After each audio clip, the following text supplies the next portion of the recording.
School খোলা রয়েছে অথচ ছাত্রী নেই, বন্ধ রয়েছে মিড ডে মিল। জনসংযোগে বেরিয়ে একটি সরকারি স্কুলে ঢুকে এমনই অবস্থা চোখে পড়ল কোচবিহারের জেলা শাসক অরবিন্দ কুমার মিনার।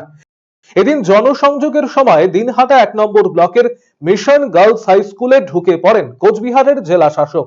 স্কুলে গিয়ে তিনি দেখেন স্কুল খোলা রয়েছে অথচ ছাত্রীদের ছুটি দেওয়া হয়েছে ও মিড ডে মিল বন্ধ। ছাত্রীদের ছুটি দেওয়ার কারণ জেলা শাসক স্কুলের প্রধান শিক্ষিকাকে জিজ্ঞাসা করলে তিনি জানিয়েছেন, যেহেতু স্কুলের মাঠে গ্রাম পঞ্চায়েত ভিত্তিক প্রাথমিক বিদ্যালয়ের খেলা চলছে, সেই কারণে মাইকের আওয়াজের জন্য স্কুল চালানো সম্ভব হচ্ছে না।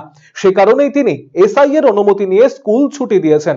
প্রধান শিক্ষিকার কাছে এমন কথা শুনে তৎক্ষণাৎ জেলা শাসক ফোন করেন ভারপ্রাপ্ত এসআই কে, কিন্তু জেলা শাসককে এসআই জানান তিনি এমন কোনো অনুমতি দেননি।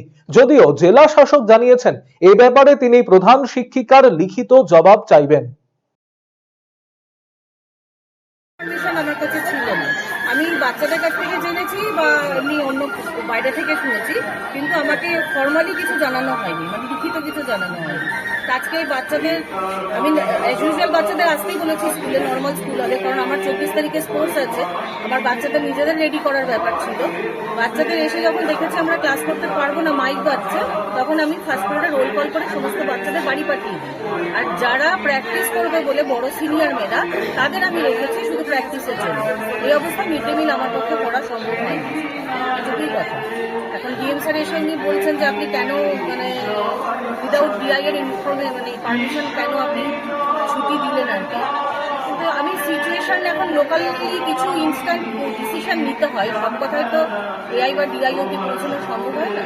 কাজেই মানে আমাকে ইনস্ট্যান্টলি সব টিচাররা মিলে আমরা সিদ্ধান্ত নিয়েছি বাচ্চাদের ছেড়ে দেওয়ার। কাজে মিড ডে মিল আজকে হয়। আমরা লিখিতভাবে ওনার কাছ থেকে শুনতে চাইবো কি আজকে স্পোর্টস আছে বলে সেকেন্ডারি ক্লাসে অফ আছে, প্রাইমারি তো আমরা দেখলাম মিড ডে মিল রান্না হচ্ছে, বাচ্চাদেরকে খাওয়াবে একটু করে।